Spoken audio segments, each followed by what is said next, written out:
నమస్కారం విశ్వాస్ న్యూస్ కి స్వాగతం. హెడ్లైన్ చూద్దాం. వైఎస్ రాజశేఖర రెడ్డికి జగన్ ఘన నివాళి. తెలుగు రాష్ట్రాల్లో జయంతి కార్యక్రమాలు.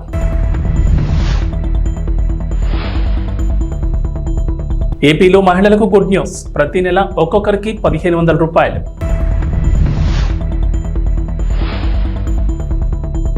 తెలంగాణ పాలిటిక్స్ లో మరో సంచలనం. చంద్రబాబుతో బీఆర్ఎస్ ఎమ్మెల్యేల భేటీ.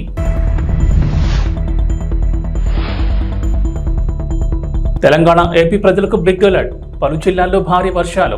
ఆంధ్రప్రదేశ్ విద్యాశాఖ మంత్రి నారా లోకేష్ చొరవ 25 మంది విద్యార్థుల భవిష్యత్తుకు బాట వేసింది. ఏపీకి చెందిన విద్యార్థులు జేఈఈ మెయిన్స్ అడ్వాన్స్డ్ పరీక్షలో ఉత్తీర్ణత సాధించారు. వీరందరికీ జాతీయ స్థాయి విద్యా సంస్థలో సీటు దక్కిన ఐఐటి మద్రాస్ తెచ్చిన కొత్త నిబంధన కారణంగా సమస్య ఎదురైంది. మంత్రి లోకేష్కు వాట్సాప్ ద్వారా ఫిర్యాదు చేయగా వెంటనే సమస్యను పరిష్కరించారు.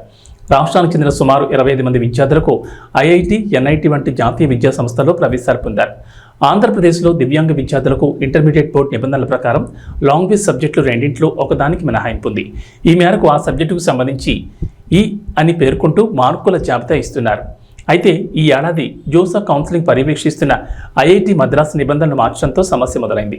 ఇంటర్లో కనీస అర్హతగా 5 సబ్జెక్టులకు సంబంధించిన మార్కులతో మెమో ఇవ్వాలని కొత్త నిబంధనలు తీసుకొచ్చారు. కానీ ఆంధ్రప్రదేశ్ ఇంటర్ బోర్డు అలా మెమో ఇవ్వకపోవడంతో కొందరు దివ్యాంగ విద్యార్థులకు జాతీయ విద్యా సంస్థలో సీటు కోల్పోయే పరిస్థితి వచ్చింది. నేడు దివంగత నేత ఉమ్మడి ఏపీ మాజీ CM doctor YS Rajasekhara Reddy జయంతి. ఈ సందర్భంగా ఇడుపులపాయలోని వైఎస్ఆర్ ఘాట్ దగ్గర ఆంధ్రప్రదేశ్ మాజీ ముఖ్యమంత్రి వైఎస్ జగన్మోహన్ రెడ్డి, వైఎస్ఆర్ సతీమణి వైఎస్ విజయమ్మ, వైఎస్ భారతి నివాళులర్పించి ప్రత్యేక ప్రార్థనలు చేశారు. జగన్ వెంట వైఎస్ఆర్సీపీ ఎంపీలు వైఎస్ అవినాష్ రెడ్డి, గురుమూర్తి, తనుజారాణి, వైఎస్ఆర్సీపీ నేతలు ఉన్నారు. జగన్తో పాటు మేనత్త విమలమ్మ, మేనమామ రవీంద్రనాథ్ రెడ్డి తదితరులు ప్రత్యేక ప్రార్థనలో పాల్గొన్నారు. మరోవైపు వైఎస్ఆర్ జయంతి సందర్భంగా జగన్ ట్వీట్ చేశారు. నాన్న, మీ 75వ పుట్టినరోజు మా అందరికీ పండగ రోజు. కోట్లాది కుటుంబాలు ఇవాళ మిమ్మల్ని జ్ఞాపకం చేసుకుంటున్నాయి. వైఎస్ఆర్ కాంగ్రెస్ కార్యకర్తలు, నాయకులు, అభిమానులు మీ పుట్టినరోజున సేవా కార్యక్రమాల్లో ముందుకు సాగుతున్నారు. ప్రజా శ్రేయస్ కోసం మీరు చూపిన మార్గం మాకు శిరోధార్యం. జీవితాంతం మీరు పాటించిన క్రమశిక్షణ, చేసిన కఠోర శ్రమ, రాజకీయాల్లో మీరు చూపిన ధైర్య సాహసాలు మాకు మార్గం. మీ ఆశయాల సాధన లక్ష్యంగా కోట్లాది కుటుంబాల క్షేమమే చేయంగా చివరి వరకు కృషి చేస్తామని అన్నారు.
పక్కరాని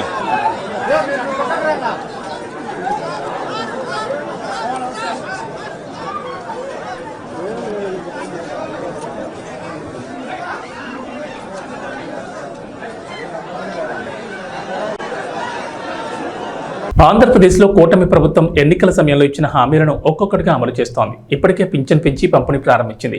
అలాగే డిఎస్సికి సంబంధించి కసరత్తు మొదలైంది. అన్నా క్యాంటీన్లు, ల్యాండ్ టైటిలింగ్ యాక్ట్ రద్దు, నైపుణ్య గణన, ఉచిత ఇసుక విధానం ఇలా నిర్ణయాలు తీసుకుంటున్నారు. తాజాగా మరో పథకాన్ని అమలు చేసేందుకు ప్రభుత్వం సిద్ధమైనట్లు తెలుస్తోంది. ఎన్నికల సమయంలో ప్రకటించిన విధంగా ఆడబిడ్డ నిధి పథకాన్ని కూడా అమలు చేయాలని భావిస్తున్నారట. ఈ పథకానికి సంబంధించి సోషల్ మీడియాలో ఓ ప్రచారం మొదలైంది. ఆంధ్రప్రదేశ్ ప్రభుత్వం త్వరలోనే ఆడబిడ్డ నిధి కింద ప్రతి నెల 18 ఏళ్లు నిన్న ప్రతి యువతి మహిళలకు నెలకు 1500 అకౌంట్లో జమ చేసేందుకు కసరత్తు చేస్తుందంటున్నారు. సోషల్ మీడియా వేదికగా ఓ పోస్ట్ ట్వీట్ వైరల్ అవుతోంది. ఏపీ మహిళా మండలకు శుభవార్త. కూటమి ప్రభుత్వం ఇచ్చిన సూపర్ 6 హామీల్లో భాగంగా త్వరలో విడుదలయ్యే ఆడబిడ్డ నిధి పథకానికి ప్రతి మహిళకు నెలకు 1500 చొప్పున మంజూరు చేయడం జరుగుతుందని అన్నారు. తెలంగాణ రాజకీయాలు రోజురోజుకి ఆసక్తికరంగా మారుతున్నాయి. ఇప్పటికే రేవంత్ రెడ్డి సర్కార్ అధికారంలోకి వచ్చినప్పటి నుంచి బీఆర్ఎస్ ఎమ్మెల్యేలు వరుసగా కాంగ్రెస్ పార్టీలో చేరుతూ రాజకీయ పరిణామాలను పూర్తిగా మార్చేస్తున్నారు.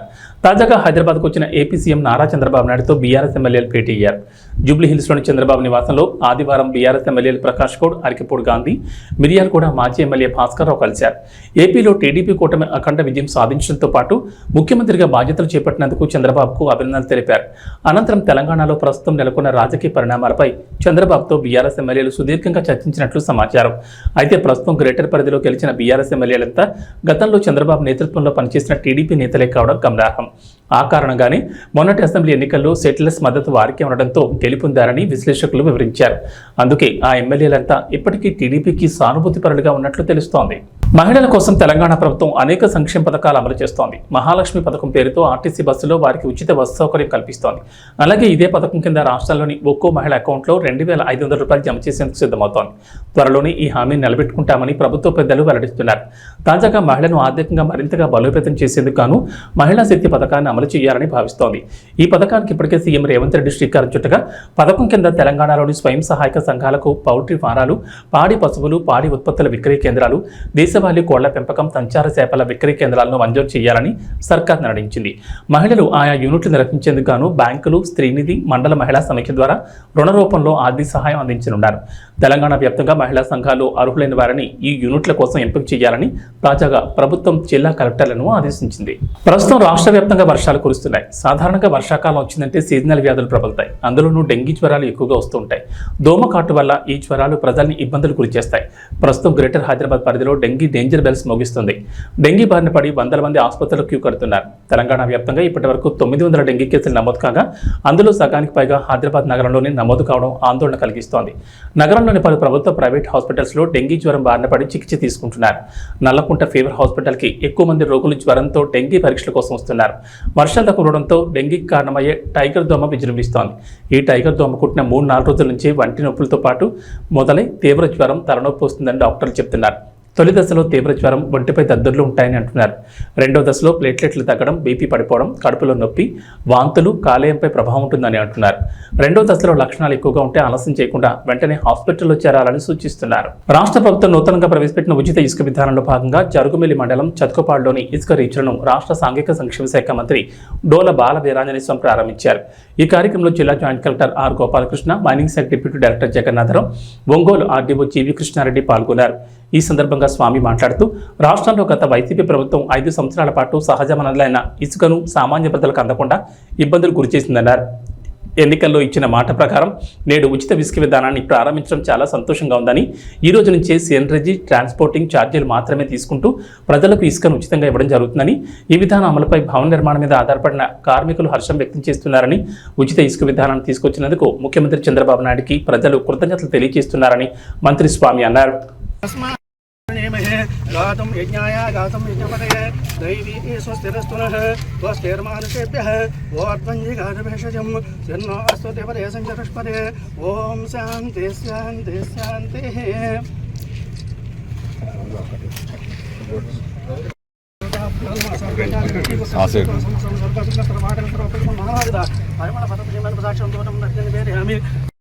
గ్రహం ఐదపాణి సరం ప్రపంచే ద్వేషభయన్నోస్తు శోభగం శోభం.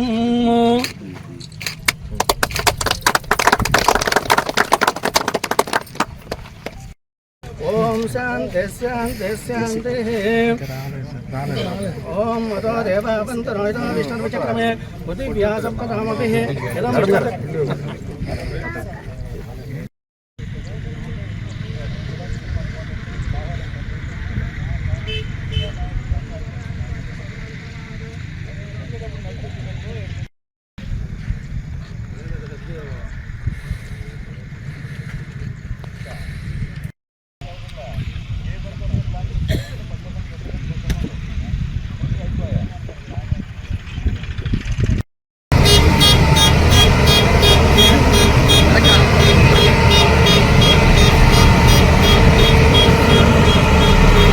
పేగరండి సార్.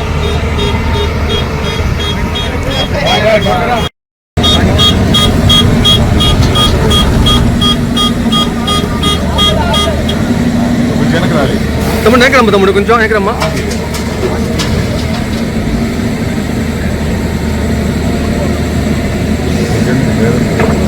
బాబు కొంచెం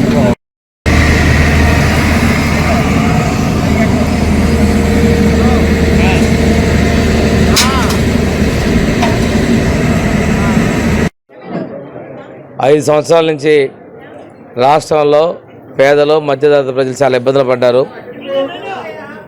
సహజ వనరులైనటువంటి ఇసుక కూడా అందలేనంత పనిచేశారు. ట్రాక్టర్ ఇసుక 5,000 రూపాయలు కొనుక్కోవాల్సిన దుస్థితి వచ్చింది. ఎన్నికల ముందు మేము చెప్పాము, ఉచిత ఇసుక విషాదాన్ని తీసుకొస్తామని చెప్పాం. మా ప్రభుత్వం ఏర్పడిన 4 రోజులు కూడా కాలేదు. మొదటిది ఎన్టీఆర్ భరోసా 4,000 రూపాయలు పెన్షన్ పెంచి ఇచ్చాం. రెండవది ఉచిత ఇసుక విధానాన్ని ఇవాళ మేము ప్రారంభిస్తున్నాం. ఎన్నడూ లేని విధంగా మా నియోజకవర్గంలో 2 ఇసుక డంపులు ఉన్నాయి. వాటిని మొదటగా సేవరేజీ ట్రాన్స్పోర్ట్ ఛార్జీలు కలుపుకొని 247 రూపాయలకి టన్ను కింద విక్రయం చేస్తూ ఉన్నాం. ఒక వ్యక్తికి 20 టన్నులకు మించి రోజుకి ఇవ్వడం లేదు. ఉదయం 6 గంటల నుంచి సాయంత్రం 6 గంటల వరకు పగటిపూట మాత్రమే ఇసుకను సరఫరా చేయబోతున్నాం. నదుల పక్కన ఉన్నటువంటి వాళ్ళు ఎవరికి వాళ్ళు కావాలంటే బండ్ల మీద ఉచితంగా ఇసుక తీసుకొచ్చుకోవచ్చు. ఈరోజు ట్రాక్టర్ ఇసుక మేము 1100 నుంచి 1200 రూపాయలకి ఇసుకకు రేటు లేకుండా ట్రాన్స్పోర్ట్ ఛార్జెస్ ఎవరేజ్ మాత్రమే వసూలు చేసేస్తున్నాం. ఇది చాలా సంతోషకరమైన విషయం. భవన నిర్మాణం మీద ఆధారపడిన కార్మికులు, బేల్దారులు కావచ్చు, పెయింటర్స్ కావచ్చు, మిగిలినటువంటి ఎలక్ట్రీషియన్ చాలామంది ఉద్యోగస్తులు ప్రజలు చాలా సంతోషంగా ఉన్నారు. 14కి 19 మధ్యలో ఉన్నటువంటి ఉచిత ఇసుక విధానం తిరిగి తెలుగుదేశం, జనసేన, బీజేపీల ఎన్డీఏ ప్రభుత్వం తీసుకొస్తున్నందుకు ముఖ్యమంత్రి చంద్రబాబు నాయుడు గారికి ప్రజలు ధన్యవాదాలు తెలియజేస్తున్నారు. ప్రజల కష్టాలు కూడా తొలగిపోతూ ఉన్నాయి. మన పక్కనే ఉన్న ఇసుక మన సహజ వనరులు మనకి ఉచితంగా అందుతున్నటువంటి లక్ష్యంతో ఉన్నారు. ఈ ఉచిత ఇసుకని రాష్ట్ర వ్యాప్తంగా ఈరోజు మేము ప్రారంభిస్తున్నామని చెప్పి తెలియజేస్తున్నాను. ప్రజలు, ప్రజాప్రతినిధులు, అధికారులు, స్వచ్ఛంద సంస్థలు, మీడియా అందరినీ సమన్వయం చేసుకుని జిల్లా సమగ్ర అభివృద్ధికి తన సాయశక్తుల కృషి చేస్తానని జిల్లా కలెక్టర్ జి రాజకుమార్ పేర్కొన్నారు. ఆదివారం ఉదయం 11:30 కలెక్టరేట్కు చేరుకున్న నూతన జిల్లా కలెక్టర్కు వేద పండితులు పూర్ణకుంభంతో స్వాగతం పలికారు. కలెక్టర్ ఛాంబర్లో వేద పండితుల ఆశీర్వచనాలు, సర్వమత ప్రార్థనల అనంతరం ఉదయం 11:35 గణియా జిల్లా నూతన కలెక్టర్గా పదవీ బాధ్యతలు స్వీకరించారు. Joint collector T Rahul Kumar Reddy, DRO A Padmaja, ఆర్డీఓలు, జిల్లా అధికారులు, సిబ్బంది జిల్లా కలెక్టర్ను మర్యాదపూర్వకంగా కలిసి పుష్పగుచ్చాలు అందజేసి అభినందనలు తెలిపారు. ఈ సందర్భంగా జిల్లా కలెక్టర్ జి రాజకుమార్ మాట్లాడుతూ ప్రజలకు నిత్యం అందుబాటులో ఉంటూ ప్రజా సమస్యలను పరిష్కరించేందుకు ప్రత్యేక శ్రద్ధ తీసుకుంటారన్నారు. ప్రజాప్రతినిధులు, అధికారులు, స్వచ్ఛంద సంస్థలు, మీడియా అందరినీ సమన్వయం చేసుకుని జిల్లాను అన్ని రంగాల్లో ముందుంచి ప్రగతి పదాన్ని నడిపేందుకు కృషి చేస్తారన్నారు. నంద్యాల లాంటి మంచి జిల్లాకు ఇది తన మొట్టమొదటి కలెక్టర్ పోస్ట్ అని ఆమె పేర్కొన్నారు. నంద్యాల జిల్లా కలెక్టర్గా ఈ ప్రాంతంలో పనిచేసేందుకు సంతోషంగా ఉందని, కలెక్టర్గా ఎంపిక చేసి నియమించిన ప్రభుత్వానికి, రాష్ట్ర ముఖ్యమంత్రికి ఈ సందర్భంగా ధన్యవాదాలు తెలుపుకుంటున్నానని ఆమె తెలిపారు. రాష్ట్ర ప్రభుత్వ ఆశయాలకు అనుగుణంగా ప్రభుత్వ సంక్షేమ అభివృద్ధి పథకాలను సమర్థవంతంగా అమలు చేసి అందరి సహకారంతో జిల్లా అభివృద్ధికి పాటుపడతానని కలెక్టర్ తెలిపారు. అన్ని శాఖలను సమన్వయం చేసుకుని ప్రభుత్వ ప్రాధాన్యత అంశాలను క్షేత్రస్థాయిలోకి విస్తృతంగా తీసుకెళ్లి అభివృద్ధి చేసేందుకు కృషి చేస్తానని తెలిపారు. నంద్యాల జిల్లా జియోగ్రాఫికల్ ప్రొఫైల్, ఇక్కడి పరిస్థితులను పరిశీలించాలని, వ్యవసాయ అనుబంధ రంగాలు, ఇరిగేషన్, పరిశ్రమలు, టూరిజం తదితర అన్ని సెక్టార్లలో ప్రస్తుతం ఉన్న పరిస్థితులను ఆకలింపు చేసుకుని మరింత అభివృద్ధి చేసేందుకు ప్రణాళికలు రూపొందించి ఆ మేరకు చర్యలు తీసుకుంటానని ఆమె తెలిపారు. అనంతరం కలెక్టర్ కార్యాలయంలోని video conference hall, command control room, అన్ని సెక్షన్ల విభాగాలను పరిశీలించి వివరాలు అడిగి తెలుసుకున్నారు.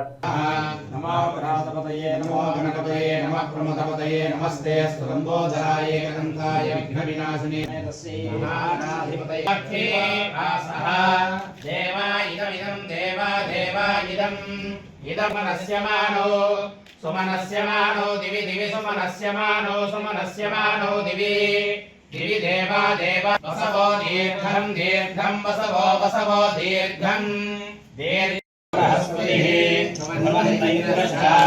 రాష్ట్రం ధారయతాం ధ్రువం ధ్రువం ధ్రువేణ అభిషా తస్మై దేవా అధిబ్రువన్ అయం చ బ్రహ్మణస్పతి.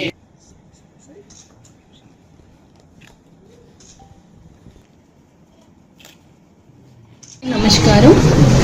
ముందుగా రాష్ట్ర ప్రభుత్వానికి, గౌరవ ముఖ్యమంత్రి గారికి, నంద్యాల జిల్లా కలెక్టర్గా నన్ను నియమించినందుకు ధన్యవాదాలు తెలుపుతున్నాను. ఒక మంచి జిల్లాకి నేను రావడం, మొట్టమొదటిసారి ఈ ప్రాంతంలో పనిచేసే అవకాశం ఇవ్వడం చాలా సంతోషంగా ఉంది. ఇక్కడ ఉన్న ప్రజలు, ప్రజాప్రతినిధులు, అధికారులు, మీడియా మిత్రులు, NGOs అందరినీ సమన్వయపరుచుకుంటూ జిల్లాని ప్రగతి పదాన నడిపించడానికి నా శాయశక్తులా నేను కృషి చేస్తాను. ప్రభుత్వ ప్రాధాన్యత అంశాలు ఏమున్నాయో అవి క్షేత్రస్థాయి వరకు తీసుకువెళ్ళి అన్ని శాఖల్ని సమన్వయపరిచి జిల్లాను ఎప్పుడూ కూడా ముందంజలో ఉంచడానికి అన్ని విధాలా నేను కృషి చేస్తానని మాటిస్తూ ఉన్నాను. అలాగే జిల్లా ప్రొఫైల్ మొత్తం చూశాను. ఇక్కడ జోగ్రఫికల్ కండిషన్స్, ఇక్కడ ఉండే various resources, agriculture, irrigation sectors, industries, అలాగే టూరిజం అండ్ అదర్ సెక్టార్స్కి సంబంధించి ఇప్పుడు ఏ విధంగా ఉంది సిస్టమ్, పటిష్టపరచడానికి ఎటువంటి ప్రణాళికలు రూపొందించాలి, అలాగే మరింత అభివృద్ధిలోకి తీసుకువెళ్ళడానికి అందరినీ సమన్వయపరుచుకుంటూ ఏ విధంగా ముందుకు సాగాలి అన్న ప్రయత్నం నేను చేస్తాను. అలాగే జిల్లా ప్రజలు చాలా మంచి ప్రజలు అని చెప్పి, బాగా మంచి మనసున్నవారు అని చెప్పి అందరూ నాకు ఇక్కడికి పంపించారు. ఇప్పుడు ఆ ప్రజలను చూస్తాను, ఆ ప్రజలతో కలిసి పనిచేస్తాను. కాబట్టి జిల్లాని అన్ని విధాలా కూడా అన్ని రంగాల్లో ముందుకు తీసుకువెళ్ళడానికి ప్రయత్నం చేసి ప్రతి ఒక్కరికి కూడా నిత్యం అందుబాటులో ఉంటానని కూడా నేను మాటిస్తూ ఉన్నాను. విశ్వనటుడు కమల్ హాసన్ శంకర్ కాంబోలో తెరకెక్కిన ఇండియన్ 2 జూలై 12 ప్రేక్షకుల ముందుకు రాబోతోంది. ఇప్పటికే సినిమా గురించి పాన్ ఇండియా లెవెల్లో గట్టిగానే ప్రమోషన్స్ చేశారు శంకర్. ఇక తెలుగులో కూడా ఈ సినిమాకి మంచి బజ్ ఉండడంతో హైదరాబాద్లో ఆదివారం ఫ్రీ రిలీజ్ ఈవెంట్ నిర్వహించారు. ఈ సందర్భంగా ఇండియన్ 3తో పాటు గేమ్ చేంజర్ గురించి అప్డేట్స్ ఇచ్చారు శంకర్. అయితే గేమ్ చేంజర్లో కీ రోల్ పోషించిన డైరెక్టర్, నటుడు SJ సూర్య ఈ ఫ్రీ రిలీజ్ ఈవెంట్లో చేసిన కామెంట్స్ వైరల్ అవుతున్నాయి. ఇండియన్ 2, ఇండియన్ 3, గేమ్ చేంజర్ ఇలా 3 చిత్రాల్లోనూ SJ సూర్య నటించారు. ఇండియన్ 2లో ఓ కేమియోలో కనిపించబోతుంటే ఇండియన్ 3లో ముఖ్య పాత్రలో నటించారట. కానీ గేమ్ చేంజర్లో మాత్రం SJ సూర్యది మెయిన్ రోల్ అంటూ శంకర్ చెప్పారు. ఇక ఈ 3 చిత్రాల్లో తన పాత్రల గురించి చెప్తూ గేమ్ చేంజర్ రిలీజ్పై అభిమానులకి ఓ హింట్ ఇచ్చారు సూర్య. దయచేసి జూలై 12 ఇండియన్ 2 సినిమా చూడండి. ఇండియన్ 2 సక్సెస్ ఈవెంట్ సందర్భంగా ఇండియన్ 3 ట్రైలర్ని విడుదల చేసి సినిమా రిలీజ్ డేట్ను కూడా ప్రకటిస్తాం. అయితే అంతకంటే ముందే గేమ్ చేంజర్ విడుదలవుతుంది. నేను ఇండియన్ 2లో కాసేపే కనిపిస్తాను. సినిమా చాలా బాగా వచ్చింది, కానీ ఇండియన్ 3 గేమ్ చేంజర్లో నేను ముఖ్యమైన పాత్రలో పోషించాను. ఖచ్చితంగా మీ అందరినీ సర్ప్రైజ్ చేస్తానంటూ SJ సూర్య చెప్పారు. ఇక గేమ్ చేంజర్లో తన నటన చూసిన తర్వాతే శంకర్ తనని ఇండియన్ 2కి 3కి తీసుకున్నారంటూ SJ సూర్య ఇటీవల ఓ ఇంటర్వ్యూలో చెప్పారు. శుభ్మన్ గిల్ సారథ్యంలోని యువ భారత్ జట్టు జింబాబ్వే పర్యటనలో తొలి విజయాన్ని నమోదు చేసింది. ఆదివారం జరిగిన 2వ T20 మ్యాచ్లో ఆల్రౌండ్ ప్రదర్శనతో అదరగొట్టి 100 పరుగుల తేడాతో జింబాబ్వేని చిత్తుగా ఓడించింది. తొలుత బ్యాటింగ్లో 234/2 పరుగులు చేసిన టీమిండియా ఆ తర్వాత జింబాబ్వేను 18.4 ఓవర్లలో 134 పరుగులకు కుప్పకూల్చింది. కాగా శనివారం జరిగిన సిరీస్ ఆరంభ మ్యాచ్లో జింబాబ్వే 13 పరుగుల తేడాతో గెలిచింది. ఈ విజయంతో 5 మ్యాచ్ల T20 సిరీస్లో 2 మ్యాచ్లు ముగిసేసరికి భారత్, జింబాబ్వేలు 1-1తో నిలిచాయి. 3వ T20 మ్యాచ్ బుధవారం జరగనుంది. ఈ మ్యాచ్లో తొలుత బ్యాటింగ్ చేసిన భారత్ భారీ స్కోర్ నమోదు చేసింది.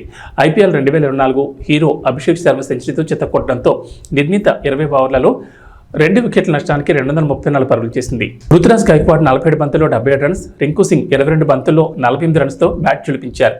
ఈ మ్యాచ్లో తొలి 10 ఓవర్లలో 74/1 పరుగులు మాత్రమే చేసిన భారత్ ఆ తర్వాత యువ బ్యాటర్లు 6/4లతో చెలరేగడంతో చివరి 10 ఓవర్లలో 160కి 1 వికెట్ కోల్పోయి రన్స్ పెండుకుంది. అనంతరం భారీ లక్ష్యంతో బరిలో దిగిన జింబాబ్వే భారత బౌలర్ల దాటికి వరుసగా వికెట్లు కోల్పోయింది. ఓ దశలో బ్రియాన్ బానెట్ 9 బంతుల్లో 26 పరుగులు చేయడంతో 2.5 ఓవర్లలో 1 వికెట్ నష్టానికి 40 పరుగులతో నిలిచింది. ఆ తర్వాత వరుసగా వికెట్లు కోల్పోయి పీకర్లతో కష్టాల్లో పడింది. పేసర్లు ముఖేష్ కుమార్, అవిష్ ఖాన్ల దెబ్బకు 4 వికెట్ల నష్టానికి 46తో నిలిచింది. ఆ తర్వాత కూడా వరుసగా వికెట్లు కోల్పోయి 18.4 ఓవర్లలో 134 పరుగులకు ఆల్అవుట్ అయింది.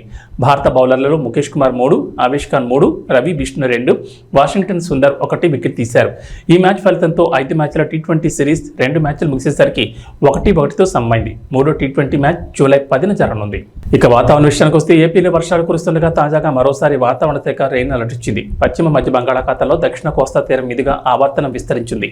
వచ్చే 24 గంటల్లో కోస్తా, రాయలసీమలో ఉరుములు, పిడుగులు, ఎదురుగాలతో వర్షాలు కురుస్తాయని వాతావరణ శాఖ అంచనా వేస్తోంది. ఈ ప్రభావంతో ఇవాళ పార్వతీపురం, మన్యం, అల్లూరి సీతారామరాజు, విశాఖపట్నం, అనకాపల్లి, కాకినాడ, డాక్టర్ బిఆర్ అంబేద్కర్ కోనసీమ, తూర్పుగోదావరి, పశ్చిమ గోదావరి, ఏలూరు జిల్లాలో ఓ మోస్తరు వర్షాలు కురిసే అవకాశం ఉందని వాతావరణ శాఖ అంచనా వేస్తోంది. అంతేకాకుండా శ్రీకాకుళం, విజయనగరం, కృష్ణా, NTR, పల్నాడు, ప్రకాశం, చిత్తూరు, తిరుపతి, నంద్యాల, శ్రీ సత్యసాయి అన్నమయ్య జిల్లాలోని కొన్ని ప్రాంతాల్లో తేలికపాటి వర్షాలు పడతాయంటున్నారు. ఈ ఏడాది ఆశించినంతగా వర్షాలు కురవడం లేదు. ఎప్పుడు లేని విధంగా మే నెలలో వర్షాలు దంచుకుంటాయి. రైతులు విత్తనాలు విత్తే జూన్ నెలలో మాత్రం సరిగ్గా వర్షాలు పడలేదు. అడపాదడపా భారీ వర్షాలు మినహా ఎక్కువగా రైతులకు లాభం చేసేలా వర్షాలైతే కురవలేదు. ఈ నేపథ్యంలో తాజాగా తెలంగాణ ప్రజలకు, రైతులకు హైదరాబాద్ వాతావరణ కేంద్రం అధికారులు తీపి కబురు చెప్పారు. ఇవాళ తెలంగాణలో 11 జిల్లాల్లో భారీ వర్షాలు కురుస్తాయంటున్నారు. ఇవి బులెటిన్ విశేషాలు. నమస్కారం.